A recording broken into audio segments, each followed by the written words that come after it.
नमस्कार, बहुत स्वागत है आपका। आप देख रहे हैं किस्मत कनेक्शन और मैं हूं आपके साथ शैलेंद्र पांडे। कार्तिक के महीने में दो चीजों की सबसे ज्यादा महिमा होती है। एक होती है तुलसी की और एक होती है शालिग्राम की। क्या होता है ये शालिग्राम? इसको इतना पवित्र क्यों मानते हैं और किस चीज से शालिग्राम का संबंध होता है, आज इस विषय पर बात करेंगे। बात आपके राशियों की करेंगे और आपके सवाल का जवाब भी देंगे। तो चलिए कार्यक्रम की शुरुआत करते हैं और सबसे पहले जानते हैं गुड लक।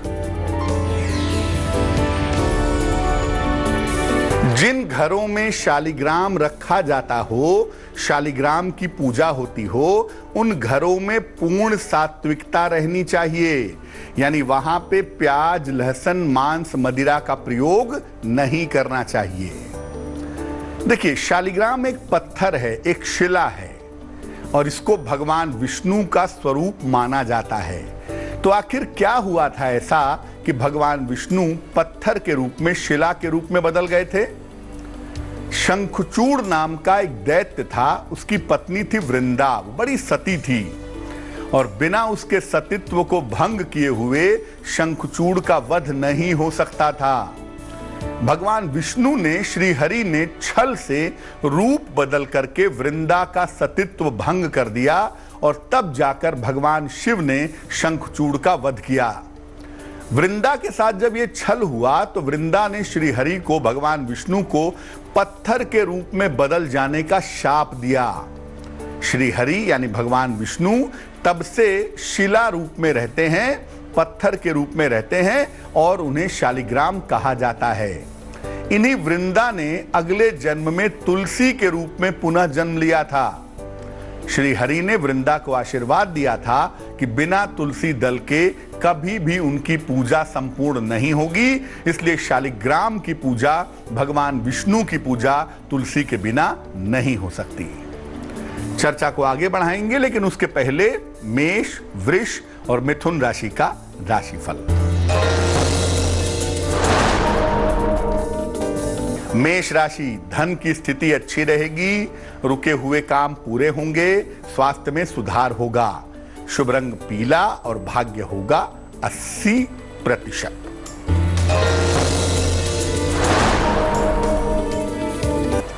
वृष राशि, मन प्रसन्न रहेगा, नौकरी में परिवर्तन के योग हैं, संपत्ति संबंधी मामले हल होंगे, शुभ रंग गुलाबी और भाग्य होगा 90%।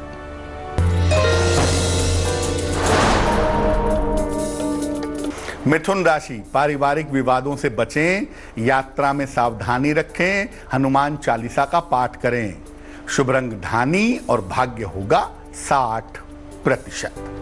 अब जो ये शालिग्राम का पत्थर है, शिला है, इसकी विशेषता क्या होती है? जिस प्रकार भगवान शिव के विग्रह के रूप में शिवलिंग की पूजा की जाती है, उसी प्रकार भगवान विष्णु के विग्रह के रूप में शालिग्राम की पूजा की जाती है। शालिग्राम एक गोल सा काले रंग का पत्थर है जो नेपाल के गंडकी नदी के तल में पाया जाता है। इसमें एक छिद्र होता है और पत्थर के अंदर शंख, चक्र, गदा या पद्म खुदे हुए होते हैं। कुछ पत्थरों पर सफेद रंग की गोल धारियां चक्र के समान रहती हैं। इस पत्थर को भगवान विष्णु का स्वरूप मानते हैं और इसकी पूजा भगवान शालिग्राम के रूप में की जाती है। शालिग्राम पत्थर जितना काला होगा और उस पर जितनी ज्यादा आकृतियां पाई जाएंगी, वो उतना ही ज्यादा श्रेष्ठ होगा, उतना ही ज्यादा प्रभावशाली होगा। भगवान विष्णु को सती वृंदा के शाप के स्वरूप शालिग्राम का स्वरूप प्राप्त हुआ था और स्कंद पुराण के कार्तिक महात्म्य में भगवान शालिग्राम की स्तुति की गई है और कहा गया है कि शालिग्राम का दर्शन करने से समस्त तीर्थों का फल मिलता है। हर साल कार्तिक महीने की द्वादशी को महिलाएं प्रतीक स्वरूप में तुलसी और भगवान शालिग्राम का विवाह करवाती हैं और उसके बाद ही हिंदू धर्म के जो अनुयायी हैं वो विवाह आदि शुभ कार्य प्रारंभ करते हैं। कर्क, सिंह और कन्या राशि वालों का वक्त कैसा है, आइए जानते हैं। कर्क राशि, धन प्राप्ति के योग हैं, करियर में बदलाव हो सकता है, परिवार में विवादों से बचें। शुभ रंग समुद्री हरा और भाग्य होगा 70%।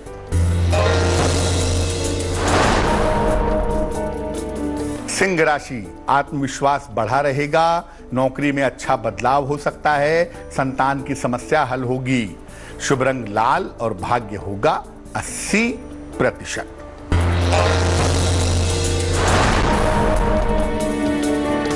कन्या राशि, कुछ खरीदारी करेंगे, कारोबार में लाभ होगा, संपत्ति लाभ के योग हैं। शुभ रंग नीला और भाग्य होगा 75%। अब ये जानते हैं कि शालिग्राम की पूजा का महत्व क्या है। श्रीमद् देवी भागवत के अनुसार जो व्यक्ति कार्तिक महीने में भगवान विष्णु को तुलसी के पत्ते चढ़ाता है, अर्पित करता है, वो 10,000 गायों के दान का फल प्राप्त करता है।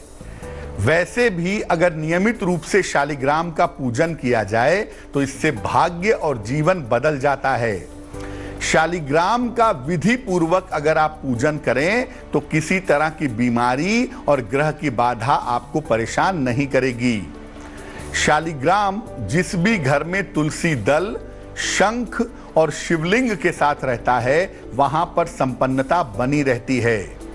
शास्त्र ऐसा कहते हैं कि भगवान शिव के शिवलिंग पर जो नैवेद्य चढ़ाते हैं उसे नहीं खाना चाहिए। ऐसा माना जाता है कि शिव जी पर चढ़े हुए नैवेद्य को खाने से व्यक्ति को नरक मिलता है।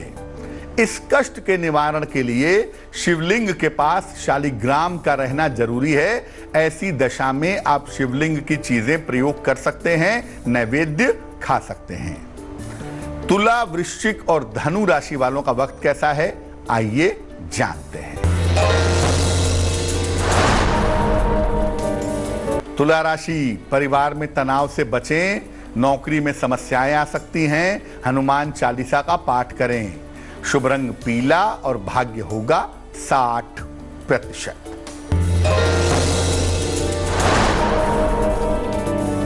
वृश्चिक राशि, धन की स्थितियों में सुधार होगा, नए कारोबार की शुरुआत हो सकती है, विवाह तय हो सकता है। शुभ रंग सुनहरा और भाग्य होगा 70%।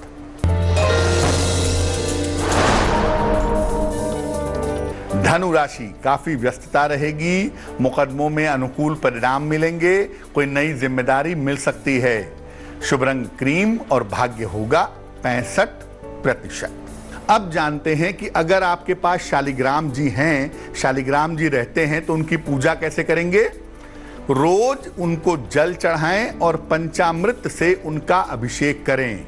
इसके बाद उन्हें चंदन लगाएं, 5 फल या मौसम के फल अर्पित करें, 2 पत्ते तुलसी के जरूर अर्पित करें। बिना तुलसी के इनकी पूजा नहीं हो सकती। अगर घर में शालिग्राम हैं तो दोनों वेला इनकी पूजा करिए, दोनों वेला इन्हें भोजन कराने के बाद ही आप भोजन कर सकते हैं। और प्रयास करिए कि अगर घर में शालिग्राम हैं तो घर में वैष्णव नियम का पालन हो, प्याज, लहसुन, मांस, मदिरा का प्रयोग ना हो। मकर, कुंभ और मीन राशि वालों का वक्त कैसा है, आइए जानते हैं।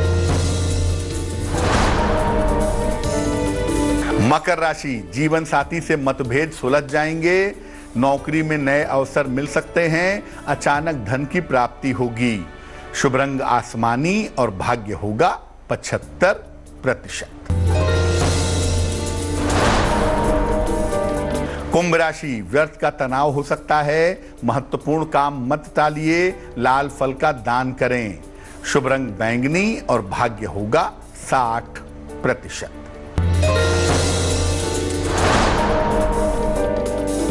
मीन राशि, छोटी यात्रा के योग बन रहे हैं, संतान प्राप्ति के योग हैं, नौकरी में कुछ बदलाव हो सकता है। शुभ रंग आपका हरा और भाग्य होगा 70%। तो आज हमने शालिग्राम जी की महिमा की बात की। अब जान लेते हैं क्या है आज की सलाह। अगर आप मानसिक रूप से बहुत ज्यादा परेशान हो, मेंटली बहुत चिंता करते हो, बहुत तनाव पालते हो, तो क्या करेंगे, रोज सवेरे सूर्य भगवान को जल अर्पित करिए, महीने में 2 एकादशी आती है, दोनों एकादशी का उपवास रखिए और जितना संभव हो ओम शब्द पर ध्यान लगाइए। ओम बोलने के साथ ओम शब्द पर ध्यान करिए सुबह शाम दोनों समय, निश्चित रूप से आपकी मानसिक स्थिति बेहतर हो जाएगी। तो आज के लिए किस्मत कनेक्शन में बस इतना ही। फिर होंगे हाजिर किसी नए विषय के साथ, आपकी समस्याओं के समाधान के साथ। तब तक के लिए मुझे दीजिए इजाजत और आगे जरूर देखिए रिश्तों की कहानी संजय सिन्हा के साथ। नमस्कार। लेटेस्ट खबरों के लिए यूं ही देखते रहिए तेज, और इस वीडियो के पसंद आने पर लाइक शेयर एंड सब्सक्राइब करना ना भूलें।